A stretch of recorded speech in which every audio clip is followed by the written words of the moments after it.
Today is day 13 of the entire world attempting to humanize a population so that people will care for them. On today's episode, we're going to be talking about women. So I urge all of the individuals who advocate for women, who are feminists, who care about the rights of women, the reproductive rights of women especially. In Gaza now, they have to take medications to prevent menstruation because there is absolutely no access to any menstrual pads or any other things that will help maintain menstrual periods.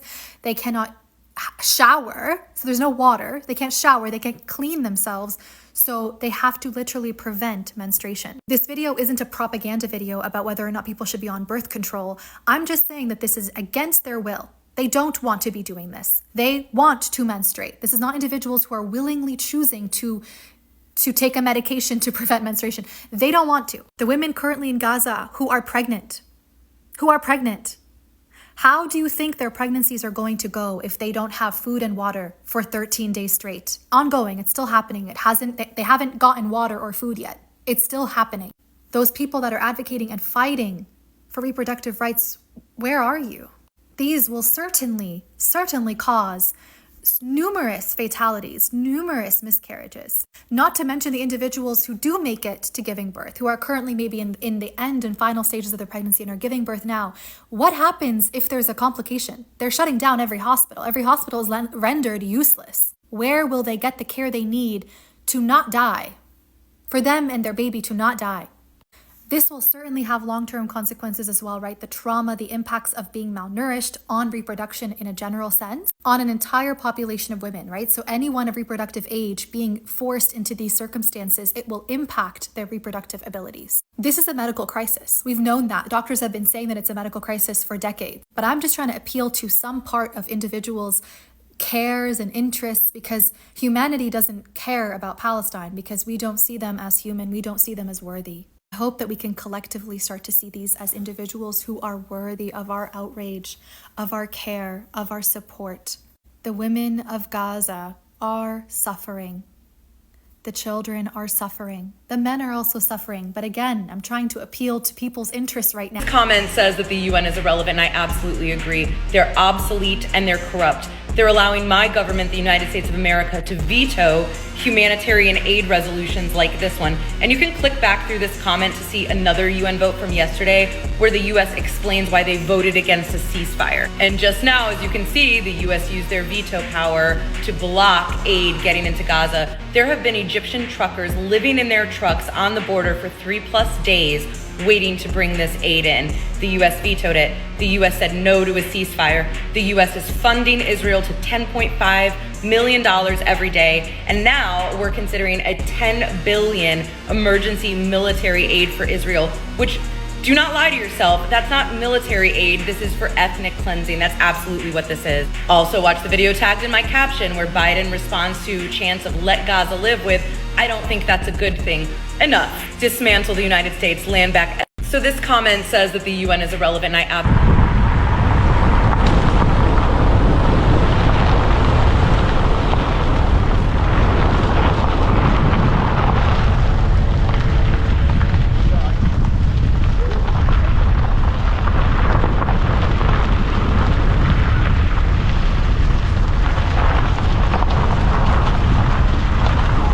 It is 5 a.m. Palestine time, Tuesday, October 24th. Al-Quds News Network reported 4 hours ago that officially Indonesian hospital in Gaza is at a total shutdown of electricity due to absence of fuel. Looking at a video that came through their Telegram page 12 minutes later, it's complete darkness. Full electricity cut off now in Indonesian hospital due to lack of fuel, which has been denied access by Israel. Over 100 incubator babies in Gaza are at risk as all hospitals are expected to plunge into darkness in the next 48 hours. And 30 minutes later, a statement from a White House spokesperson saying the US doesn't believe this is the time for a ceasefire in Gaza. And 20 minutes later, the Palestinian Ministry of the Interior is reporting that 28 citizens have been killed and dozens wounded in Israeli strikes on several houses in Rafah, south of Gaza. A statement from Resistance News Network came in 30 minutes ago, reading, "At 5 a.m., US-funded genocide of Palestinians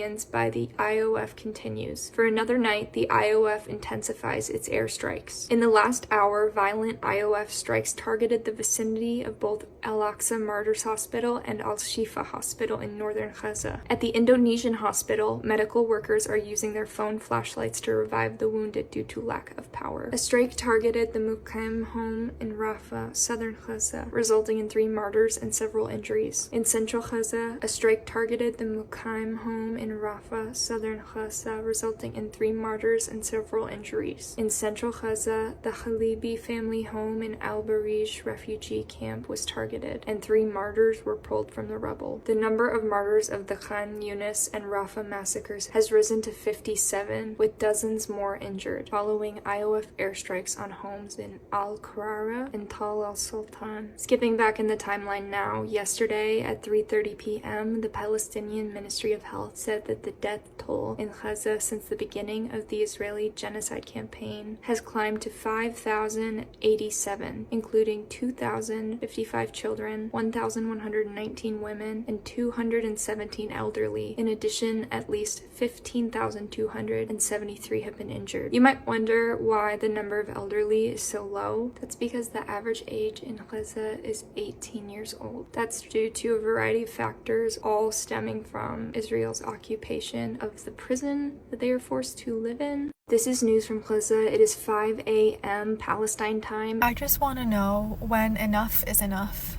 I want to know what the threshold is for people to care. Like what do we have? What needs to be reached for people to do something, to intervene? When hospitals are being bombed, and when the death toll is 1,000, when there are people in there that are injured, that have lost their whole families, that are sick, and you just annihilate them, 1,000 of them, like that. What point do we have to reach for it to be worthy of people's rage and intervention and support? You repeatedly condemn all these massacres from the past, right? We repeatedly condemn them and we honor them and remember them.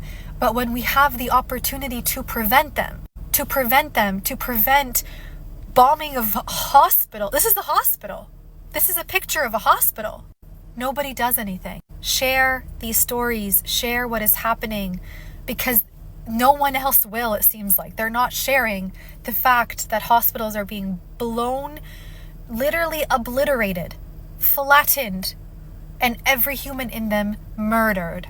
It is a genocide. It is an extermination. When is enough enough? I just want to know when enough is enough. I want to know what the threshold is for people to care. Like what do we have? What needs to be reached for people to do something, to intervene? When hospitals are being bombed, and when the death toll is 1,000, when there are... News from Gaza. It is 4 a.m, Palestine time, October 23rd. Tonight is the most violent night of bombardment since October 7th, when all of this began. Every single hospital has received bombing threats. They've been told to evacuate. There's been news that I haven't been able to cover in the past few days. Schools have been bombed, but tonight is the deadliest. In my previous video, reported that just one of the hospitals is reporting 200 martyred and many, many injuries. This is a statement an hour ago from the Palestinian Red Crescent, which is the first responders, saying, "We are witnessing violent bombing in the vicinity of Al-Quds Hospital in Gaza. We hold the international community responsible for any bombing that occurs on the hospital, and we warn that the hospital contains more than 12,000 displaced people." We saw in reports just 2 hours ago that there aren't enough staff or supplies, and that many, many patients are passing just due to that. Amputations are happening without anesthesia because there is none. 2 hours ago, correspondents from Palestine TV started reporting a violent raid now in the vicinity of Al-Shati Camp Supply Center west of Gaza. And then 20 minutes later, it was reported occupation forces were storming the village of Yuruf south of Nablus in the West Bank. There is a swarm of raids happening in the West Bank tonight, simultaneously with intense airstrikes happening in Gaza right now. 40 minutes ago, reports started coming in from Palestine TV of occupation forces storming different towns all over the West West Bank. At 3:19, occupation forces stormed the town of Bet Rima, northwest of Ramallah. 15 minutes later, urgent, occupation forces stormed the city of Tulkarm. 5 minutes after that, occupation forces stormed the city of Jericho and Aqabat Jabir camp. 12 minutes ago, occupation forces stormed the eastern area of Nablus. Resistance News Network on Telegram is reporting that 40 minutes ago, violent raids persist in the Ghaza Strip, targeting El Shari camp, El Rimal neighborhood, and Sheikh Redouan neighborhood. The number of murders continues to increase. 8 minutes ago, spontaneous protests have broken out across the West Bank and Lebanon, especially in Beirut and Palestinian refugee camps, in support of Gaza and in condemnation of the ongoing US-backed IOF massacres. This is news.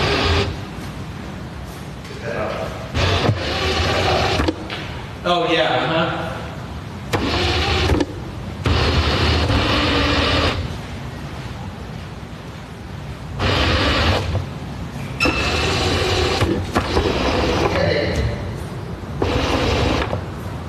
So does the oil-based hog get awarded?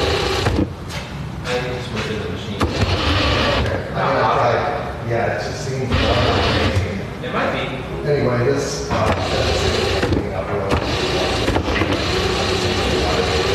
Yeah. that kind of thing. So, I mean, also, I would just plug them in and see if they work. oh, okay. I mean, if you keep water based, it's not working. You know, because I think I might just put a little line and fog in there just with the water based shit. I mean, it's a lot of work. And if they would let you do that, it doesn't work. So I know I recommend I'm thinking twice of it. If they work, then we put the new shit on top. There's two more in the alley.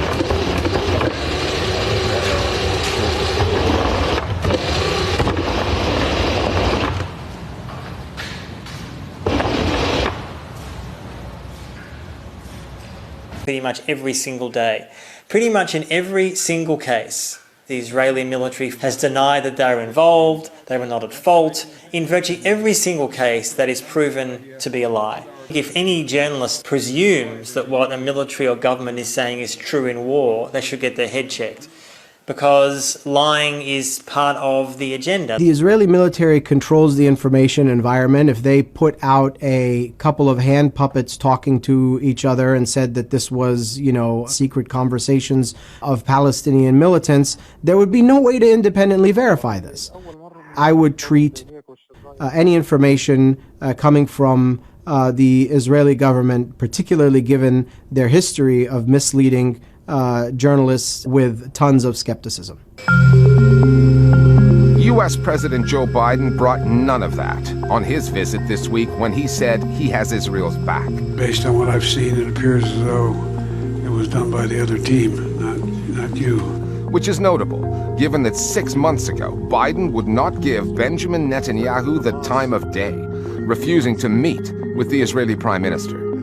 Biden reportedly disapproves of Netanyahu's efforts to gut Israel's justice system and allow Parliament and the most extremist government in the country's history to ignore decisions of the courts and impose their will on the country.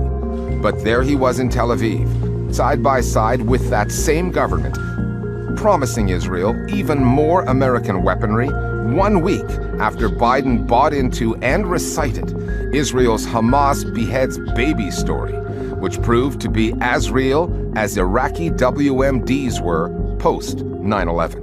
I never really thought that I would see and have confirmed pictures of terrorists beheading children. And that was based on fake news. And so, we're all subject to this fake news that's going around us, and we have to be very careful, all of us.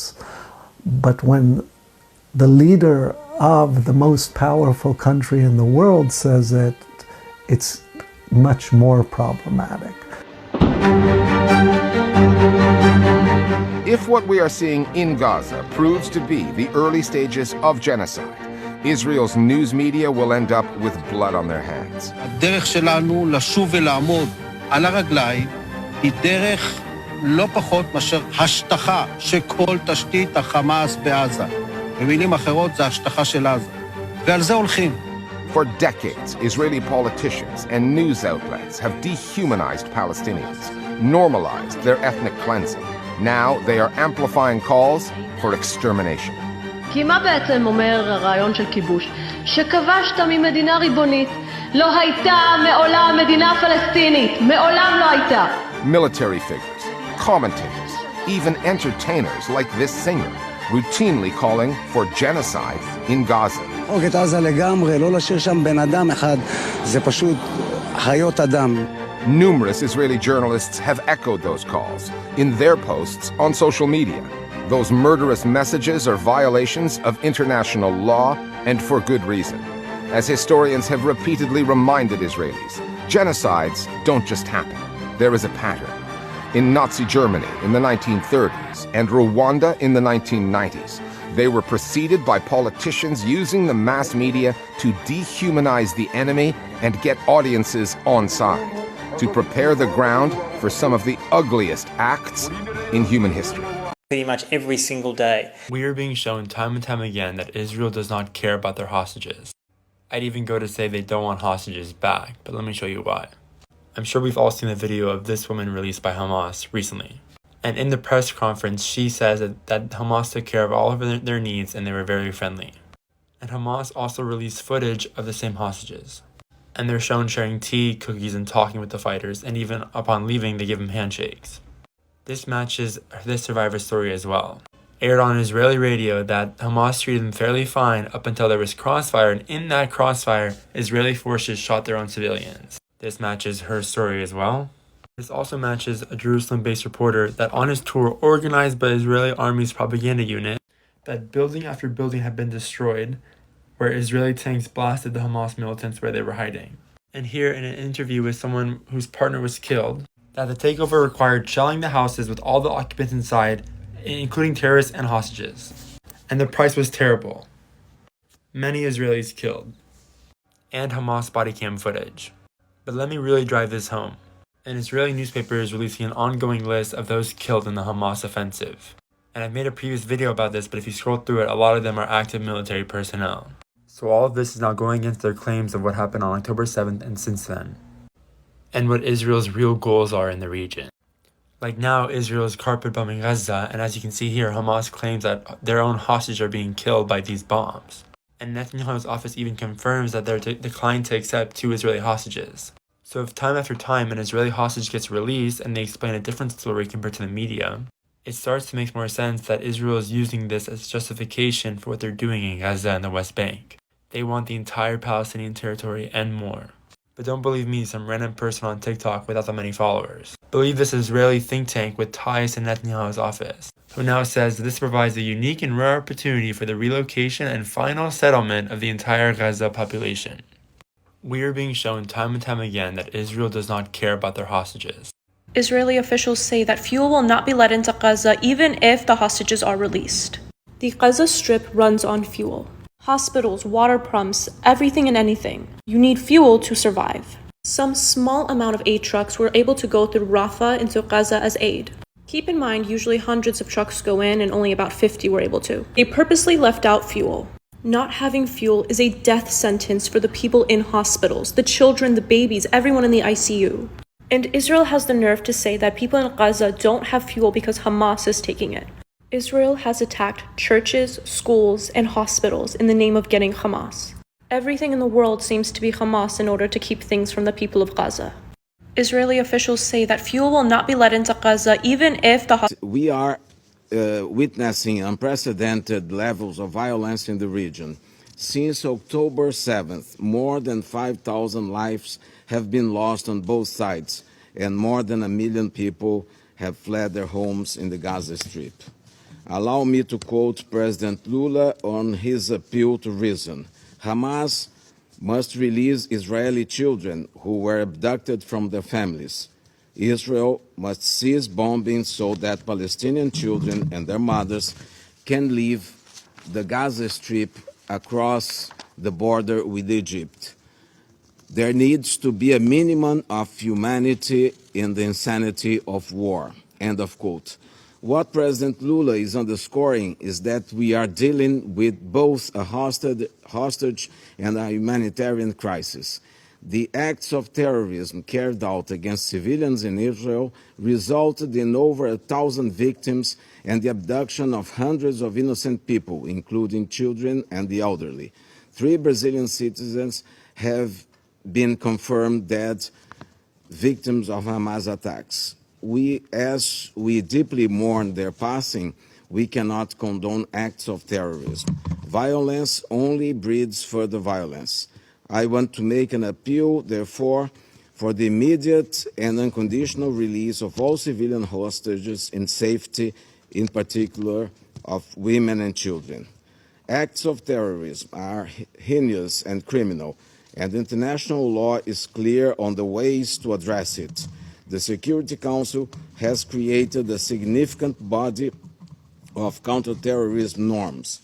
When counterterrorism efforts disregard basic norms and principles, including on the use of force, they reinforce rather than counter the narratives of terrorist groups. Hence, as an effective strategy to address the terrorist threats, it's imperative to ensure full respect for human rights, humanitarian law, and refugee law.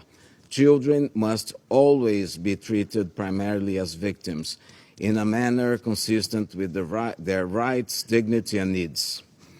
The escalating violence in Gaza is also unacceptable. So is the demolition of civilian infrastructure, which resulted in the destruction of 42% of civilian housing. We cannot tolerate the loss of over 2,000 Palestinian children. As the occupying power, Israel has a legal and moral obligation to protect the local population under international humanitarian law. The recent events in Gaza are particularly concerning, including the so-called evacuation order, which is leading to unprecedented levels of misery for innocent people. The number of trucks with humanitarian aid that cross the Rafah border is utterly insufficient to meet the basic needs of the local population. The entire territory continues without power supply, impacting the work of health personnel. Hospitals are operating beyond full capacity. Access to drinkable water has been impeded, and many are resorting to improper sources of water. Civilians must be respected and protected at all times and everywhere. We are witnessing unprecedented.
The time is 8:03 a.m. Pacific Standard Time. That makes it 6:03 p.m. in Palestine. Today is the 18th day of aggression. According to the Resistance News Network and the Ministry of Health, as of 7:46 a.m. Pacific Standard Time, over 700 people were killed by Israeli airstrikes in the past 24 hours. More than 110 of them were from last night alone. That number will go up as they continue to search the rubble. Multiple videos from different Telegram channels this morning are showing children and their families and other people who were killed by Israeli airstrikes, trapped under large slabs of concrete. According to official sources within these channels, hundreds of bodies remain in the rubble and may not be recovered because the citizens of Gaza do not have the equipment that they need to get them out. The Israeli army is actively boasting about its bombing of 400 Hamas targets in the past 24 hours. Those targets include innocent civilian areas, including 4 refugee camps in various parts of Gaza, and 4 hospitals, as well as a mall and a port that have been destroyed. The IOF is also targeting border towns in South Lebanon with white phosphorus, which is banned internationally, in case you need that reminder. They've used it already multiple times on Palestinians. The reason they are currently bombing South Lebanon is because there are people in Lebanon who are trying to help the people in Gaza. I'll do a video of that later today. As of 3:44 a.m. Pacific Standard Time, which is 1 p.m. Palestinian time, these numbers have changed since then, but this is what we have right now. 644 massacres have been committed by the Israeli occupation. The total number of confirmed deaths in the past 18 days has risen to 5,791.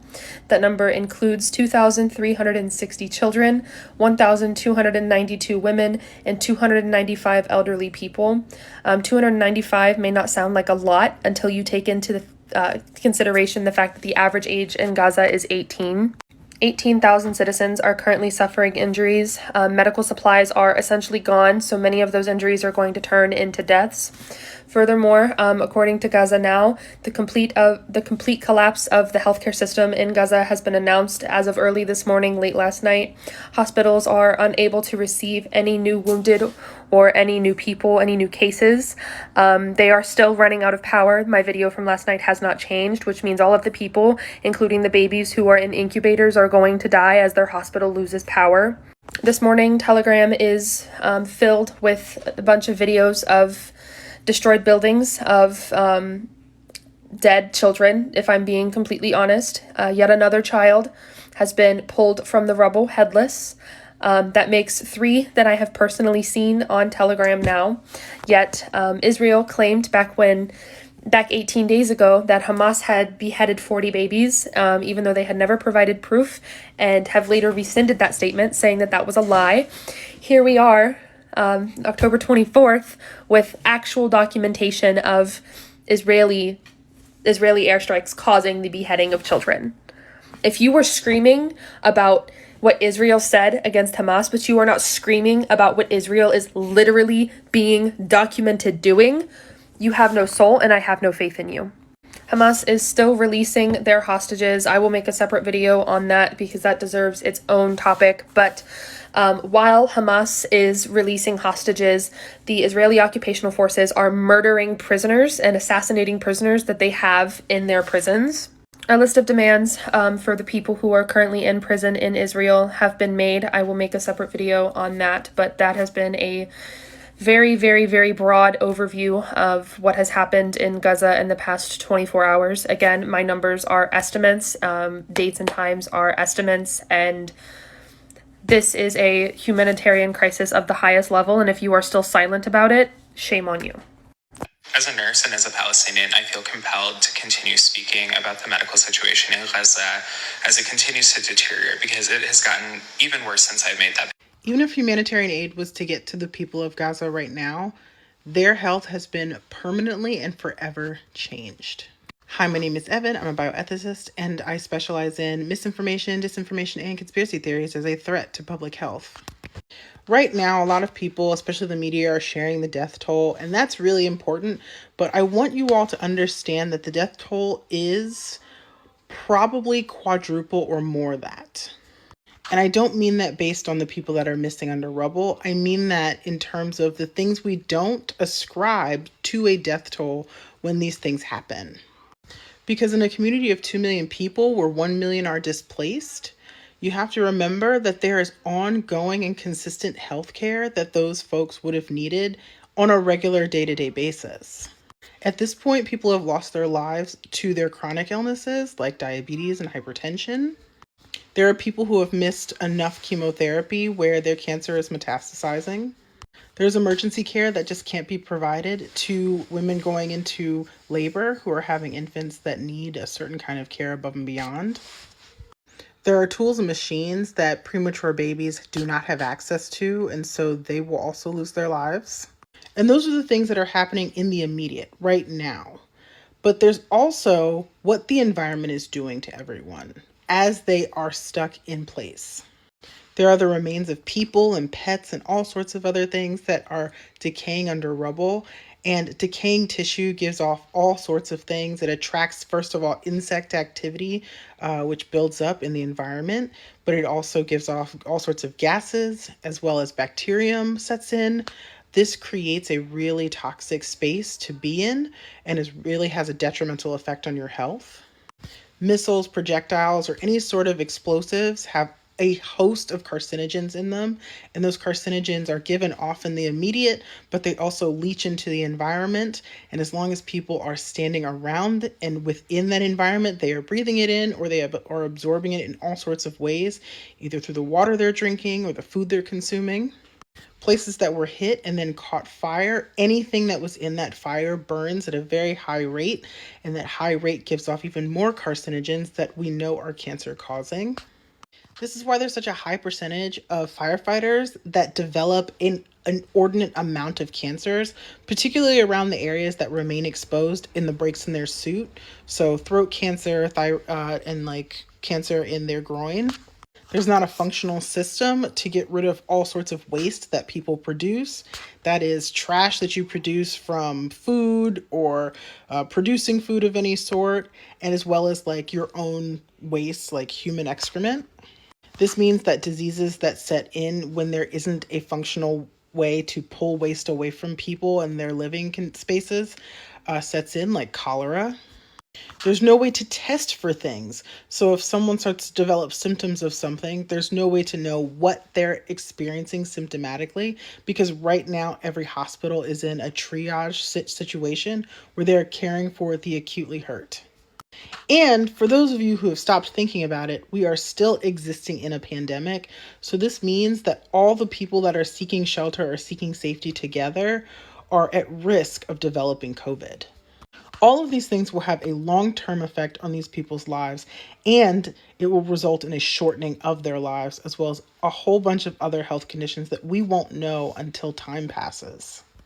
And what we don't do is we don't ascribe to the death toll someone who passes away from a cancer that they developed 8, 10, 12 years later that is directly related to the exposures they experienced during a violent bombardment of their home.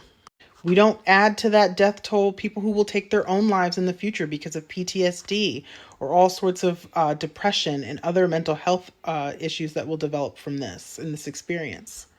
Also, all of this physical, mental, and emotional trauma cause epigenetic changes, which means that these are not the only people that will be injured, but their generational trauma will live on in a cellular level that can affect the generation that comes after them and the person after them, all the way down to a grandchild or a great-grandchild, genetically. And I want to bring this back around to two things that Crutches and Spice consistently talks about, which is something being a disabling event, and that disability and ableism is used or weaponized as part of racism. What is happening in Gaza is disabling the entire population. And what will happen later is through ableism, plenty of these surrounding countries and states and groups will refuse assistance in the long term to Palestinians as a population, citing a number of symptoms or issues that are going to be directly related to the disabling that they're experiencing right now. The same way that slave owners would disable enslaved Black people by punishing them for not doing enough work or for running away or for talking back or for any number of reasons, physically disabling them with corporeal punishment was then used as proof that Black people were lazy because they had a shuffle or because they were bent over or because they were now physically incapable of running away. And the act of calling them lazy to the point that it became stereotyped was then used as the reasoning for why they should remain enslaved, because enslavement was good for their minds and would make them useful. Otherwise, they would just rot away being lazy. The design isn't just to take life now. It is to take life later. It is to disable life. And it is to render a group of people subhuman through a number of disabling events. because then it becomes easy to convince the rest of us that a population isn't valuable and doesn't deserve our sympathy, empathy, or humanity because they are useless. It's important for us to understand how events like this, how things like war affect us long after peace or ceasefires have been implemented. It is not enough to stop what is happening because there are long-term consequences that affect us for life. As a nurse,